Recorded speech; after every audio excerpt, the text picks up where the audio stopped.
जिस देश ने उसे वंचित किया शिक्षा से और ज्ञान से, आज वही देश चलता है उसके लिखे संविधान से।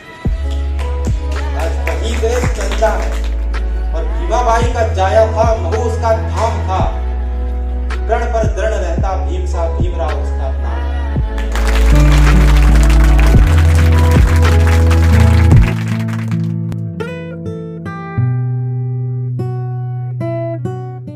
सबसे पहले यहाँ बैठे हुए सभी सुधीर श्रोताओं का मैं हृदय की गहराइयों से स्वागत करता हूँ। मेरा नाम विवेक विस्तार है और मैं इसी कॉलेज से बीए प्रोग्राम का अध्ययन कर रहा हूँ। आप सभी को डॉक्टर भीमराव अंबेडकर और ज्योतिबा फुले की जयंती पर, जो डॉक्टर बाबा साहब अंबेडकर की आगामी जयंती है और कल ज्योतिबा फुले की जयंती है, उसकी आप सभी को शुभकामनाएं। आज की कविता का विषय है डॉक्टर अंबेडकर और उनके योगदान। मैं कभी कभी डॉक्टर अंबेडकर के बारे में सोचता हूँ तो विस्मय से भर जाता हूँ। एक ऐसा लड़का जिसे शिक्षा से वंचित किया गया, उसे स्कूल के बाहर अंदर मतलब नीचे बैठकर पढ़ने दिया गया और वो पढ़ा। कभी उसे पानी नहीं दिया गया तो कभी उसे क्लास में ही उसे ऐसा व्यवहार किया गया जैसे वो अलग हो। लेकिन उसकी दृढ़ शक्ति, इच्छा शक्ति कितनी मजबूत थी कि वो अपने जो उसका पथ था उससे वो डगा नहीं। आजकल के बच्चों को अगर स्कूल में टीचर डांट दे तो वो 4 दिन स्कूल नहीं जाते, लेकिन उसकी इच्छा शक्ति कितनी मजबूत थी कि उसे भारत के स्कूलों में नहीं पढ़ने दिया गया। तो उसने विचार बनाया कि मैं दुनिया के सबसे बेहतरीन स्कूलों में पढ़ूंगा और तुम मुझे रोक कर बताना। उसी एक सामान्य से सैनिक के लड़के ने, जिसे शिक्षा से वंचित किया गया, उसने देश विदेश में जाकर बहुत सारी डिग्रियां हासिल की, विद्वान बना और इस देश का संविधान लिखा। तो डॉक्टर बाबा साहब अंबेडकर के ऊपर मैं कविता लिखी है मैंने, वो आप सभी को सुनाता हूँ। सबसे पहले बाबा साहब अंबेडकर का परिचय देता हूँ 4 पंक्तियों के माध्यम से।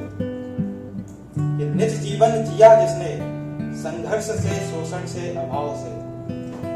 निज जीवन जिया जिसने संघर्ष से, शोषण से, अभाव से, लेकिन दुनिया को विस्मित कर डाला अपनी बुद्धि के प्रभाव से। लेकिन दुनिया को विस्मित कर डाला अपनी बुद्धि के प्रभाव से।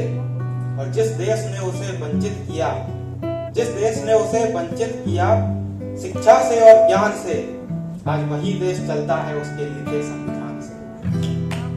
आज वही देश चलता है, बहुत बहुत शुक्रिया। आज वही देश चलता है उसके लिखे संविधान से।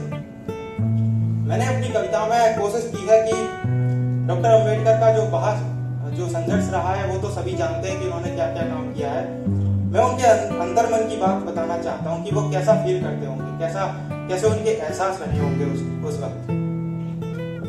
कि सबने सोचा वो उनसे हारा निकलेगा, सबने सोचा वो उनसे हारा निकलेगा, भाग्य और परिस्थितियों का मारा निकलेगा। उसके बारे में तब किसने सोचा था कि अंदर से वो ध्रुव तारा निकलेगा, कि अंदर से वो ध्रुव तारा निकलेगा। और जिसका नहीं था सहारा जग में, जिसका नहीं था कोई सहारा जग में, वो जाने कितनों का सहारा निकलेगा, वो जाने कितनों का सहारा निकलेगा। और लोग अक्सर कहते हैं कि वे पहले भारतीय हैं फिर हिंदू या मुसलमान हैं। डॉक्टर अंबेडकर कहते थे कि लोग ये ना कहें कि वो पहले भारतीय हैं और बाद में हिंदू और मुसलमान हैं। वो कहते थे कि लोगों को ये कहना चाहिए कि वो पहले भी भारतीय हैं और अंततः भी भारतीय हैं। अब उन्होंने जो भारतीय समाज को दिया है उस योगदान को भी अपनी पंक्तियों के माध्यम से बताना चाहता हूँ।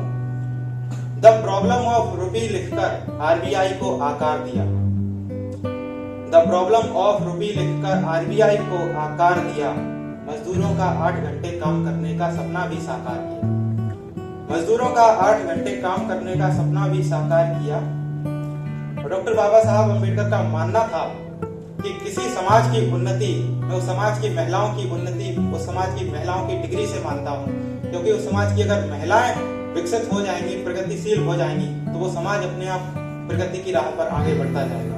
तो उन्होंने महिलाओं के लिए क्या किया उसको 2 पंक्तियों में कहता हूँ कि हिंदू कोड बिल में महिलाओं का, हिंदू कोड बिल में महिलाओं का विवाह का, तलाक का, संपत्ति का सुनिश्चित अधिकार किया।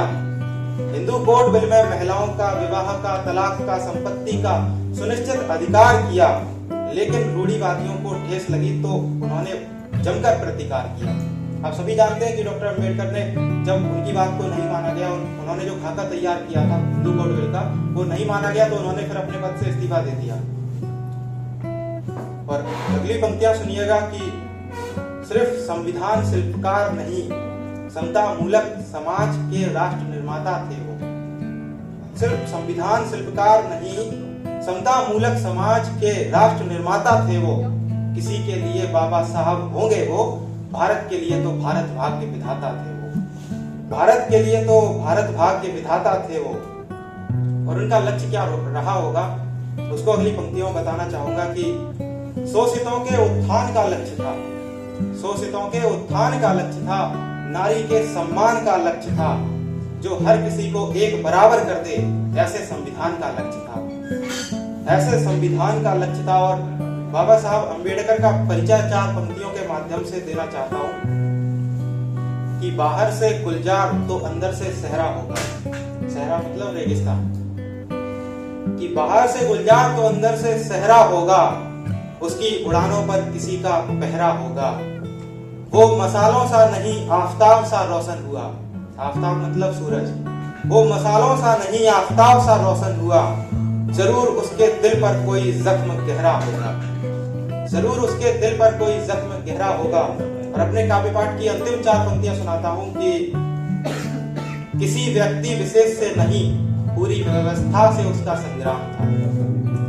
किसी व्यक्ति विशेष से नहीं, पूरी व्यवस्था से उसका संग्राम था।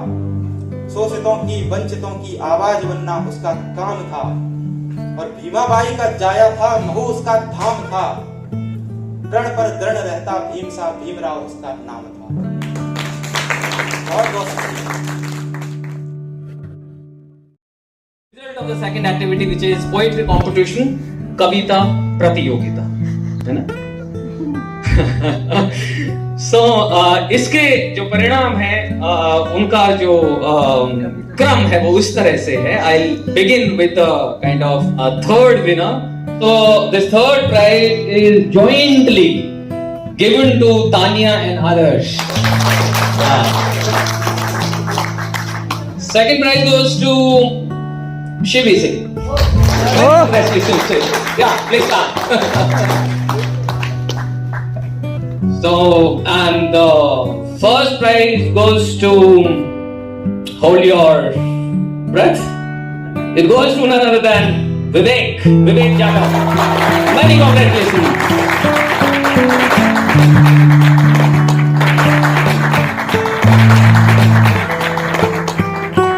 So, thank you so much for actively participating.